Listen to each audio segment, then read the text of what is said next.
আনুমানিক রাত 10:30টার সময় আমাদের এখানে যে আমার বাসার পাশে এই গাড়িটা রাখা ছিল, তো এমন অবস্থায় আর ওই দুইজন আসে, দুইজন ছেলে আসে। দুইজনের মধ্যে একজন হচ্ছে রাকিব, যার বাবার হচ্ছে চায়ের দোকান আছে, ওর বাবার নাম হচ্ছে ফারুক।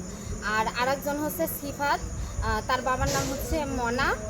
তো ওনারা হচ্ছে ওই দুইজন এসে মনা আঙ্কেলের ছেলে সিফাত এই গাড়িতে পেট্রোল ঢেলে আগুন দেয়।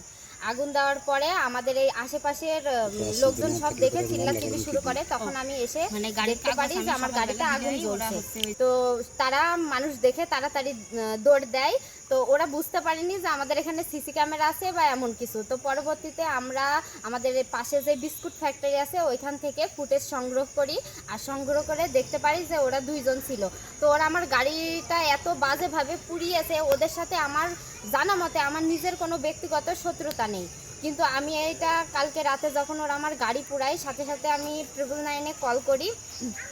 কল করার পরে ওসি স্যার হলো তাদের সবাইকে পাঠাই, মানে তাদের যেসব পুলিশ আছে একজন এসআইকে পাঠাই। তো উনি ভালোভাবে দেখে যায়। তো আমার গাড়ি ভালোভাবে দেখে যাওয়ার পরে তারা আমাকে বলে যে গাড়ির কাগজের কি অবস্থা। তো আমি তাদেরকে কাগজের কথা বলি যে হ্যাঁ, আমার সব কাগজপাতি সব ঠিকঠাকই আছে, আমি আপনাদের দেব। তো তারপর আমি আজকে দুপুরের দিকে আবার থানাতে যাই অভিযোগের জন্য, যেহেতু আমার একটা জিনিস নষ্ট করে দিয়েছে। তো আমি অভিযোগের জন্য যাওয়ার পরে ওনারা আমাকে একই কথা বলে যে কাগজ কোথায় বা কি। আমি তাদেরকে বলি যে আমি ডকুমেন্ট দিচ্ছি, আপনারা এর একটা স্টেপ নেন, কারণ আমার আজকে আমার একটা গাড়ি পুড়িয়েছে। পরবর্তীতে আমি আমার বাচ্চা নিয়ে যেহেতু থাকি, আমার একটা বড়সড় ক্ষতি করতে পারে। তো আপনি হচ্ছে কত টাকার ক্ষতি হয়েছে এখানে আনুমানিক আপনার?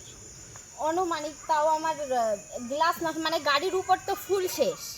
1 লাখ টাকা তো হবেই, সর্বনিম্ন 1-1.5 লাখ টাকা তো হবেই। গাড়ির যে অবস্থা, একদম সামনের গ্লাস, তারপরে সাইডের গ্লাস, পুরোটাই তো শেষ। আপনি এখন কি চান মানে? আমি আমার ক্ষতিপূরণ চাই। তারা যেভাবে আমার এই গাড়িটা পুড়িয়ে দিয়েছে, আমার দরকার ক্ষতিপূরণ। আমার গাড়ি তারা ঠিক করে দিক, যেহেতু আমি না চালালেও এই জিনিসটা বিক্রি করতে পারি।